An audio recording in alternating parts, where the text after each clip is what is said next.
Alors on vient tout juste d'arriver à Karnagan Park, là on repart, on va chercher les éléphants parce qu'il y a une harde de 15 individus qui est à Payala. Donc les gars sont partis d'eux-mêmes patrouiller. Et en fait je suis hyper content parce que là on vient d'arriver et j'en apprends plein de choses. Déjà c'est qu'ils font les patrouilles, dès qu'il y a des éléphants, ils anticipent, ils sont là. Euh, la dernière fois, là il y avait un mâle solitaire, je crois que je vous en parlais. Qui étaient là. Alors ils ont essayé les galons et tout, ils l'ont tenu à l'écart, ils se sont adaptés au mouvement de l'éléphant. Ils ont utilisé un feu d'artifice en prévention. Alors moi du coup là c'est vrai que quand j'ai appris ça j'étais un peu sceptique et j'ai eu raison de l'être parce qu'en fait l'éléphant quand il y a eu pardon. Quand il y a eu le feu d'artifice, l'éléphant en fait est sorti de la forêt alors qu'il était dans la forêt. Donc en fait ça l'a plus attiré qu'autre chose. Bref, après ils l'ont repoussé avec les galons. Et donc là, il y a une harde de 25 éléphants qui traînent autour de Payala. Ils l'ont rencontré plusieurs fois ces derniers jours, ils les ont repoussés. Et ils les ont repoussés seulement avec la lumière.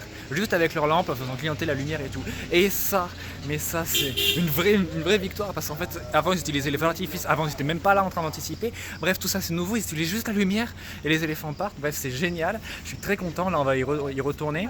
Et comme on vient d'arriver à Karagampar, en fait, moi j'aurais posé la question, mais si les éléphants sont là, parce qu'en fait là les éléphants sont sortis. Ce soir, là ils sont sortis de la forêt. Là les éléphants sont sortis de la forêt. Et en fait, je me demandais, mais pourquoi est-ce qu'ils ne sont pas en train de les repousser? Et en fait, ils étaient en train de nous attendre pour nous montrer les éléphants. Donc bon, c'est super sympa. Donc on va rester, on va prendre le temps de regarder les éléphants parce que c'est toujours un moment sympa. Puis on va les repousser avec les galons, les lumières et tout. C'est une harde qui est assez facile à faire partir pour le coup, assez craintive. Donc pas trop de difficultés. Il aura quand même fallu plusieurs semaines pour voir les éléphants, hein. C'est pas toujours évident. Mais c'est super, on voit ils utilisent de suite les bonnes méthodes. Et c'est fou, en seulement quelques semaines, il y a eu énormément de changements. Et ça, c'est grâce au travail de notre asso, quoi, tout simplement. Avec l'aide cruciale, évidemment, de Nature and Wildlife Association. Bref, je suis très content et c'est toujours hyper motivant d'avoir des résultats comme ça. En fait. Bang Nanda aja yang sering masuk dalam lokasi malam ini momennya kan. Baik, dia kayak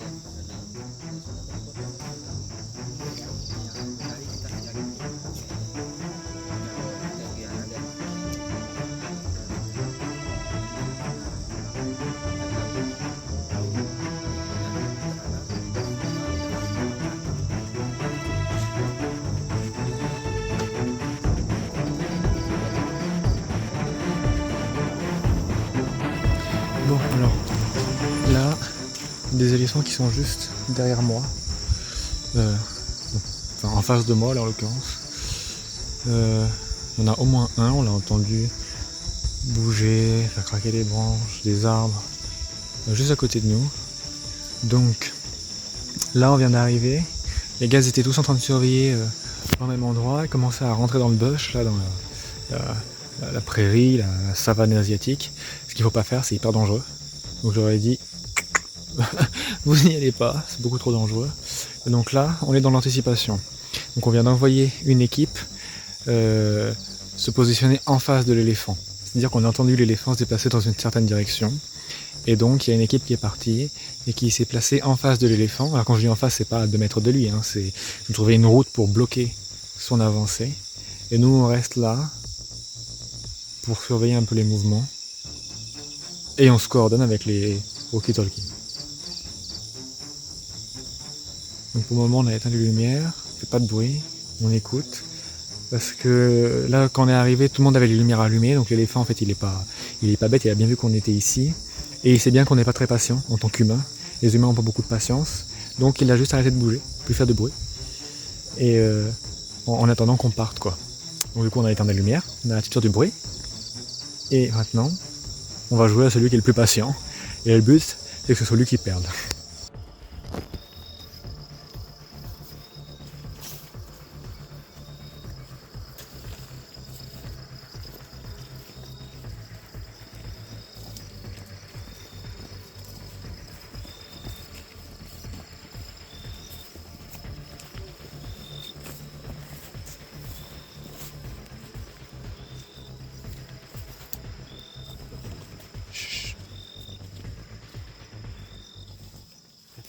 Alors que nous suivons la piste pour essayer de guider les éléphants vers la forêt, un énorme fracas se fait entendre à quelques dizaines de mètres de nous. Les choses sérieuses commencent. Over there.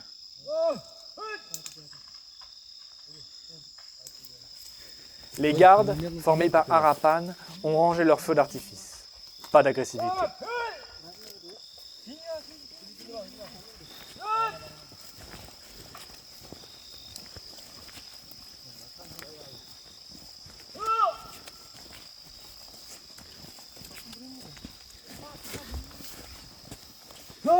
Au son de nos voix et à la lumière de nos lampes, les éléphants rebroussent chemin immédiatement.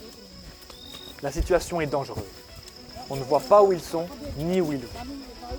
Le stress monte vite chez les gardes.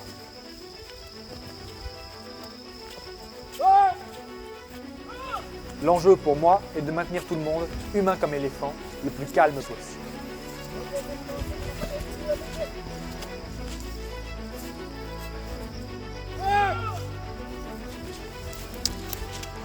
Bang Robin na yun eh ka.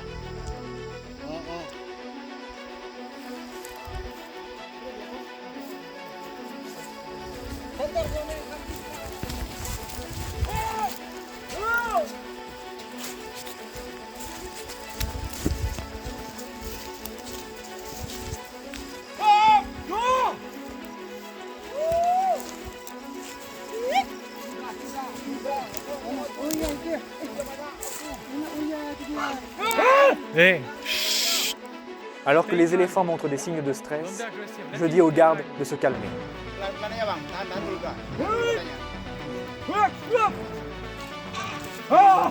Si nous sommes agressifs, les éléphants répondront par une attaque.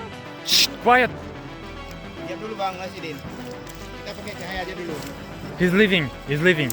No need to Sama dia shout. mundur, kita udah ini aja.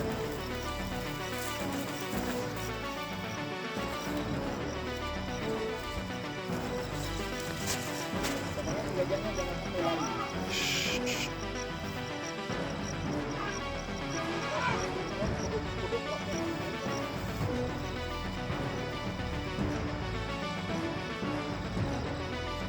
Okay, let's touch the line.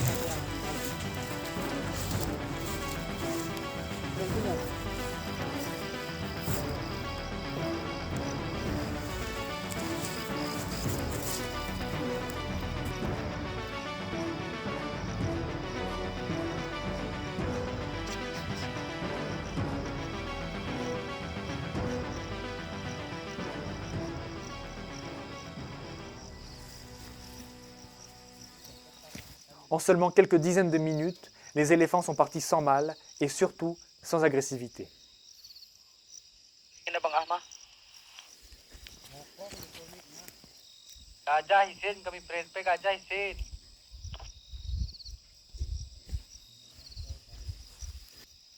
Okay, be careful about where is Nanda.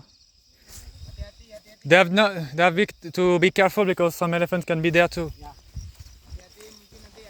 But they know it. Derrière cette intervention se cache une véritable victoire. Les gardes apprennent à repousser les éléphants sans stress et les éléphants apprennent que les humains ne sont plus agressifs. Une première brique vers la coexistence éléphant-humain.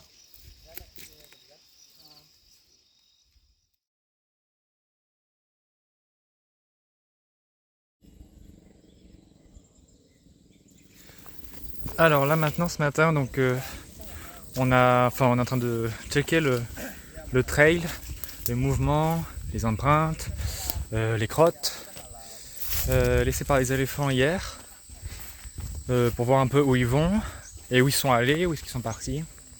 Et là en aiguille, on est arrivé dans une plantation de café et on a rencontré donc 3 personnes, 3 villageois avec lesquels on a beaucoup discuté, beaucoup échangé. Hyper intéressant évidemment et puis surtout hyper enrichissant dans le sens où depuis le début là on est avec l'équipe TPFF, donc l'équipe de musulmans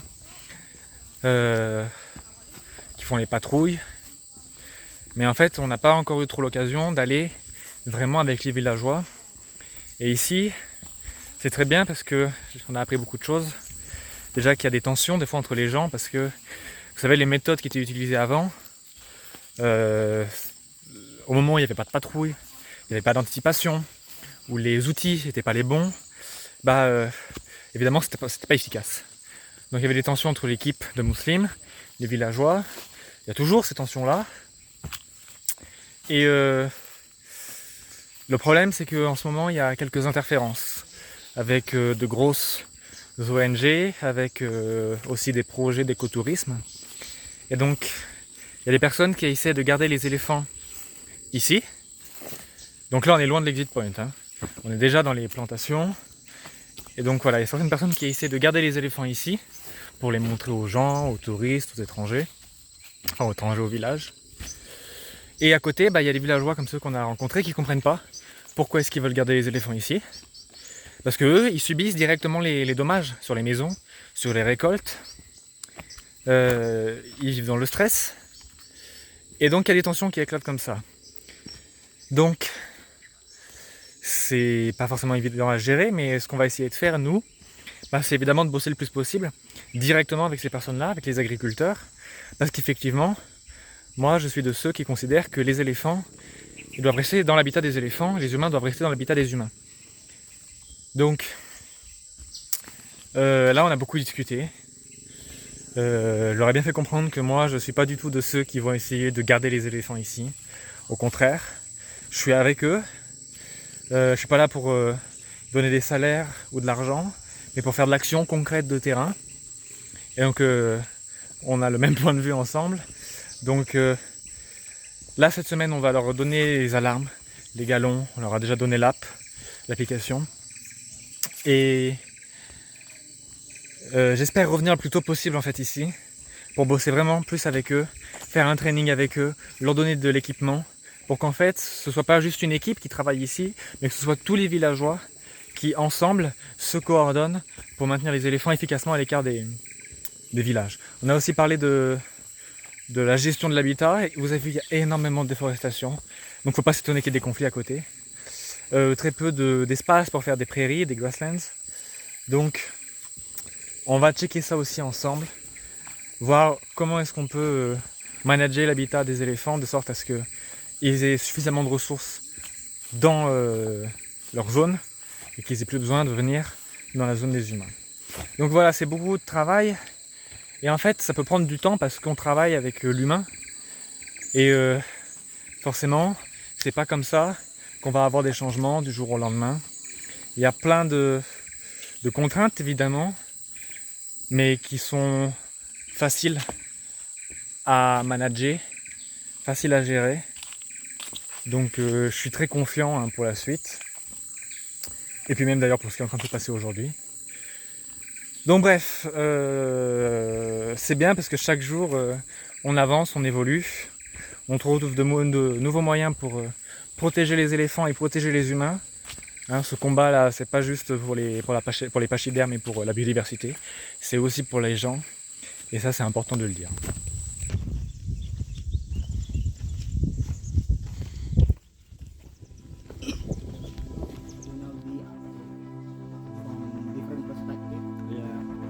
And I wanted to meet some villagers that were not part of the team because they have another point of view.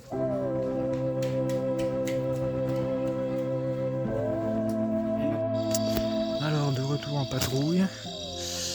Alors hier donc on a fait l'intervention, là on a fait partir des éléphants. Je crois vous avoir dit qu'ils ont décalé leur point de surveillance plutôt vers le village. Et c'est évidemment une très mauvaise idée. Parce que là, on est en train de faire un check. On est obligé de ravancer chaque jour le point jusque là où il était. Le point de patrouille. Et du coup, là, on check un peu sur la route. Et en fait, il y a énormément de dégâts. On voit bien le passage des éléphants. Des arbres au sol. Des branches aussi au sol. Enfin bref, il y a des trails là, des sentiers d'éléphants de partout.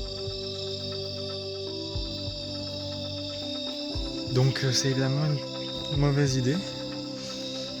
Et donc forcément ça prend du temps parce que là chaque jour on doit partir du point où ils sont installés et se ravancer à chaque fois vers le point initial, le point où ils devraient être.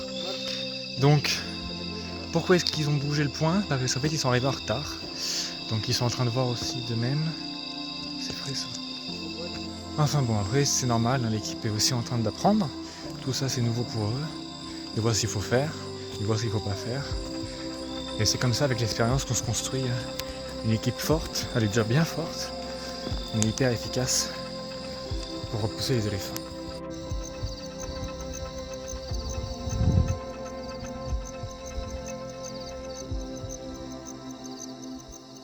Donc là, juste en face de moi, là, le tonneau, là, c'est un éléphant qui s'est amusé en fait, tout simplement. En fait, je pense un mâle avec ses comment on appelle ça, ses défenses, qui a percé le tonneau, qui a marché dessus. Enfin, il s'en est servi comme un jouet, hein, littéralement. Il y a des empreintes tout autour. Alors, 3 heures plus tard, on est toujours là, évidemment. Alors, il y a un des gars qui a installé son hamac pile en travers du potentiel chemin des éléphants. Bon, écoute, il sera le premier au courant, hein, s'ils sont là. Et là, en fait, on a eu une info. En fait, les éléphants sont partis de Payala, ils sont en direction de Pantan Muslimin. Mais on ne sait pas s'ils sont déjà à Pantan Muslimin, on ne sait pas s'ils sont encore sur le chemin, on ne sait pas si encore. Peut-être qu'ils essaient un peu de nous avoir et qu'ils vont retourner à Payala. Donc là tout à l'heure, c'est Muslim qui a dit avoir entendu quelque chose. Il disait qu'il y avait peut-être un éléphant. Et maintenant, là 3 heures plus tard, ils nous ont dit ah non, il n'y a rien. On a eu le bon réflexe ici, là, à Pantan Muslimin, de continuer là, à surveiller, de ne pas se précipiter vers Payala quand on a entendu quelqu'un nous dire ah, j'ai entendu un arbre craquer. Donc il n'y a rien à Payala. Ils sont peut-être à Pantan Muslimin, donc on continue de surveiller, de checker. Et vous voyez, là on discutait ensemble. Il y a un gars qui vient toutes les nuits patrouiller. Et je lui dis mais c'est pas fatigué de faire comme ça toutes les nuits? Et il me dit bah je préfère être fatigué une semaine que de me fatiguer pendant 3 ans à devoir réparer les dégâts dans mes plantations, à devoir tout replanter, à avoir aucun revenu sur 3 ans et à tout perdre, quoi. Donc ici vous voyez que faire les patrouilles, anticiper, avoir une vraie stratégie et maintenir chacun chez soi, éléphant comme humain, bah ça relève de l'intérêt vital pour toutes les personnes ici au village.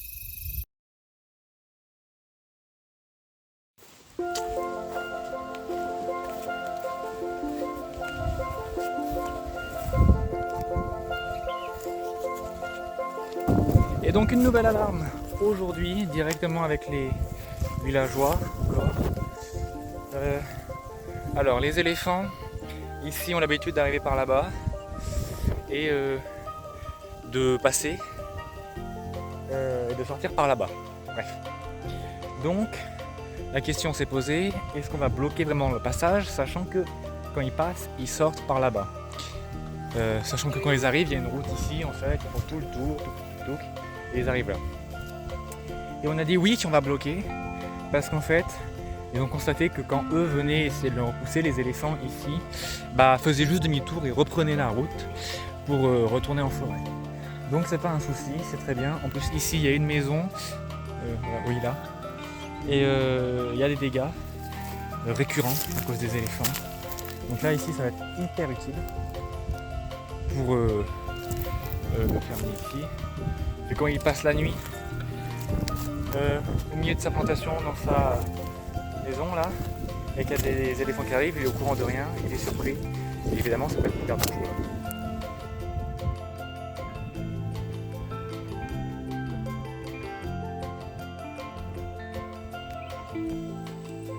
Okay, Nanda, you can test. Okay, we will trigger the alarm.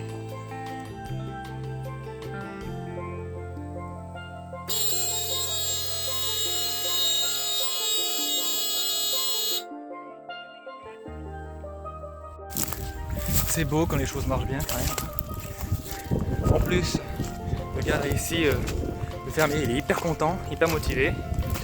Parce que en seulement en fait quelques semaines, hein, je vous le disais, il y a eu des changements considérables qui sont arrivés. Et puis, je crois que l'une des plus belles choses qu'on médite, ah oui c'est vrai. L'une des plus belles choses qu'on médite, là c'était hier, c'est que grâce au travail de l'assaut là, à Rapandigadja, bah les gens ne se sentent plus abandonnés. Et ça, pour moi, ça fait partie des victoires immenses qu'on est en train de récolter là avec Arapandigadja. Ils se sentent plus abandonnés. Ça c'est juste énorme.